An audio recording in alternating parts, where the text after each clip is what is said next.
damning as well. Well, absolutely. Ladies and gentlemen, from the half dozen teammates today,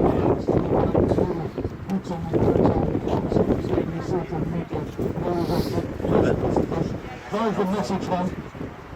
What I'd like to do is obviously on behalf of the veterans around the United Kingdom, and just to remember the guys that we've lost over First World War, Second World War, and obviously all the other conflicts that we've got.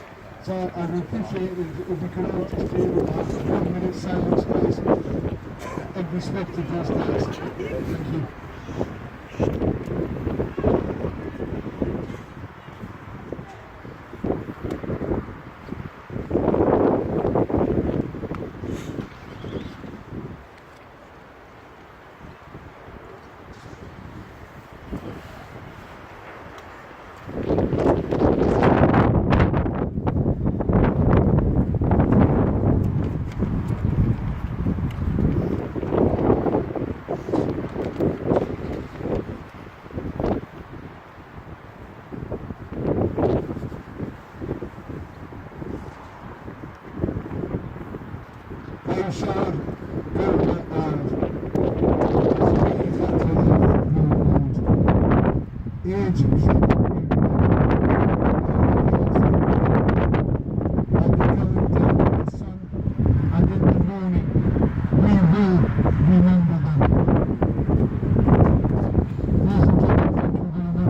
Can everybody hear me? Yeah. Okay.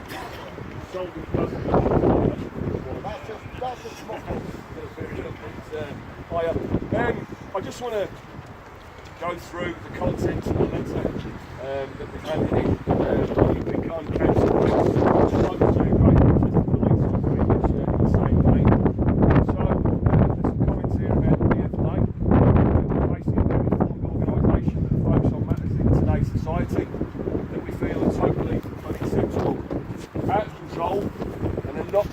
By the powers who are there to protect and service in our day-to-day lives. Delegates from the DFLA travelled to Rochdale and met with PAG UK, in particular Billy Howarth and Linda, who's standing here today, and received graphic accounts of past cases. These were discussed at length, and it was made quite clear that this is still continuing to this day. There are known hotspots and rape houses in the town that are going unchecked. Sat in Telford last Friday with Billy, and he showed us a couple of cases that are ongoing. I won't go into detail, obviously we've got to be careful what we say, that they are alleged cases.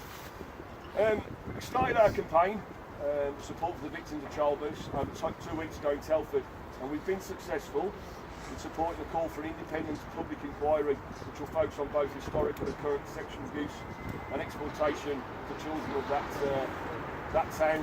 I attended the meeting. They announced last week there would be an EGM, extraordinary general meeting, and everybody was in agreement that they could go ahead and support this inquiry. Seriously, the guys that were in Telford and everyone else who supported us online, it's down to your perseverance and you turning up and everything, so you all deserve yourselves a clap for that. So the barbaric nature of how the youth of our country are and have been treated goes beyond mere words.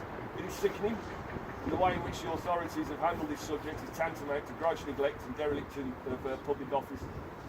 This is not an isolated situation, it is the length and breadth of our great country, and the time has come to help each and every one that has been affected. This includes the families who've been failed. Rochdale as a community has been failed, and still to this day they're being failed. Why have they been failed? Is this due to the lack of people in power taking notice and doing their jobs? Countless, dare I say it, Labour councils have stood by and allowed the systematic rape and abuse of our children. These children, who are our future, have grown into adults and have lacked the support and justice they so truly deserve. Their crime? To be brought up in a society that has failed them time and time again. It's okay. I can hear the comments in the hallways of power in Rochdale's Labour County Council. They are nothing to the community. They will not bring us votes. And after all, it's child prostitution. Please do not fob us off that it's not been said. It's well documented. It's out there in the press. I, for one, it's the last time I'm going to mention the word child prostitution. So I think it's just abhorrent that people are being labelled as prostitutes.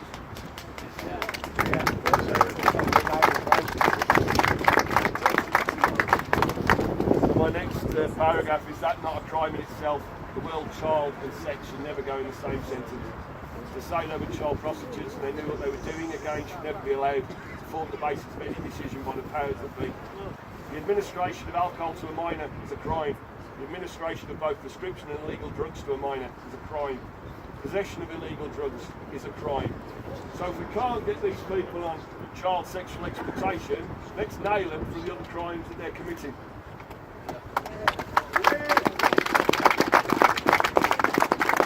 Take the buggers down. So we ask a further question, why the alleged perpetrators have not been arrested for these crimes that I've just mentioned. Any child under the age of 16 is exactly that, a child. They cannot consent to any sexual activity with a person above the age of consent. This again is a crime. To be treated like a commodity and handed around systematically on an industrial scale, as been mentioned by Justin and Jared earlier on, right under the nose of the authorities, just beggars belief. I would ask the authorities, how do you sleep at night? Do these lives not matter?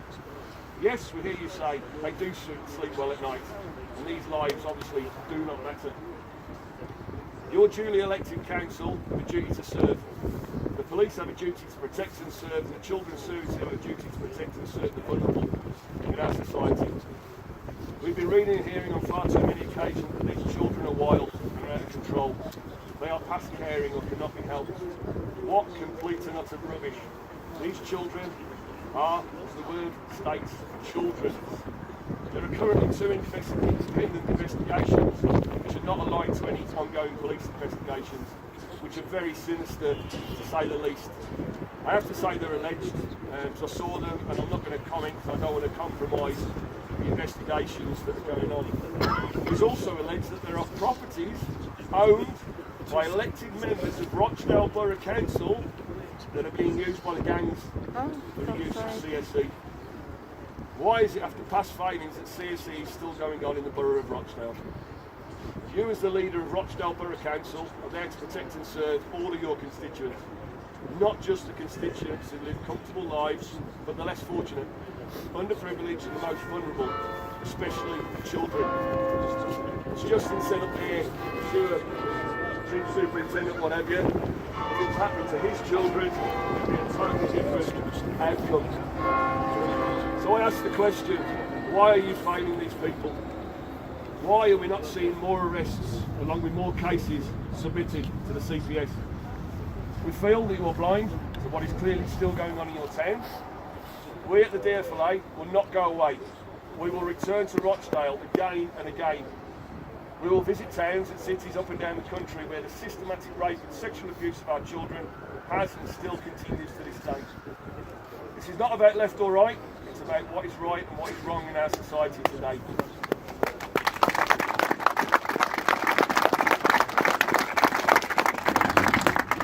We look forward to showing us the courtesy to reply to our letter.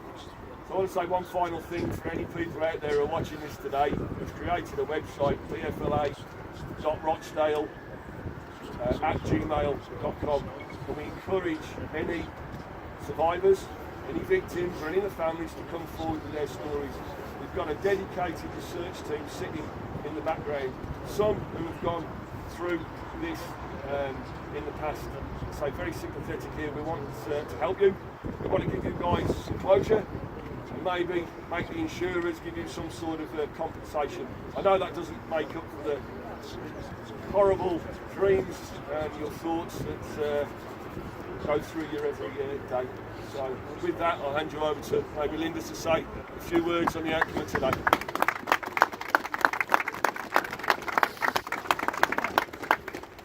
I don't know if I'll be able to shout louder anymore. I'll try. I want to thank everybody for coming today to show support.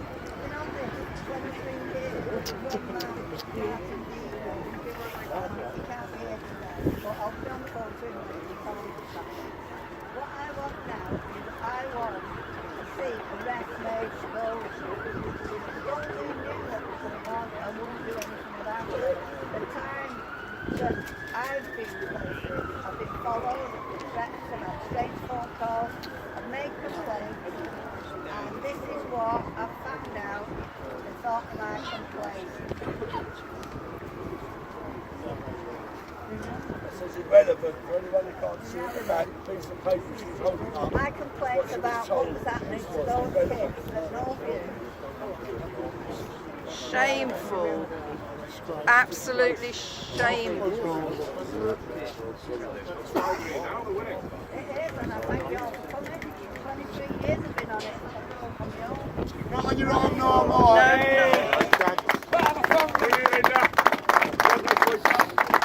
Well done. 2 weeks ago, I came here with John. Yeah, John filmed Linda and Billy from Peggy Cake on those steps over there. I mean, after Jerry speaks, I'd like to ask you all to go and let us film everyone outside those steps and see how many people are here now, because there was 2 people 2 weeks ago. It was, yeah. We came here for you, Linda. I'm proud of that, right? So just start on one little thing. Right? I would like to thank the police liaison officers who facilitated this today so that we can have a peaceful protest and bring this here. So I'd ask you to round of applause for the police liaison. Without them facilitating this, it makes it our peaceful protest, and we like to call disruption, and gain as much publicity as we can for your cause and for the people of Brooklyn. But at the same time, we do it without any violence, without any arrests. It's a peaceful protest, and that's what we do. Secondly, I would just like to let everyone know what we're trying to do here. I'd like to thank every single one of you people that have turned out today to support the people of Rochdale. So give yourself a round of applause, please. I'm going to introduce you to Jerry back in a minute. It's going to come and talk to you, because all of us being here and all of these things that are happening and going on, we need a voice. And this man here, Jerry Batten, is a voice that can get this out there and help people make a change, because us we can march and do things, but we need a voice in Parliament that will help change things. And this man's got the balls to stand up and do it, and you need to get behind him. Bulldog Batten. One last thing, we're just trying to do something at the moment. Red Pill Phil, all you guys and the social media guys, veterans, DFLA, all of the social media outlets we've got, we're trying to pull them all together so that we can drive traffic. We've got people in the background doing this now, social media. We're going to drive traffic, and we think we're going to drive 2 million people to all these social media platforms. Absolutely, with Jerry Batten. So let's get behind Jerry Batten, who's welcoming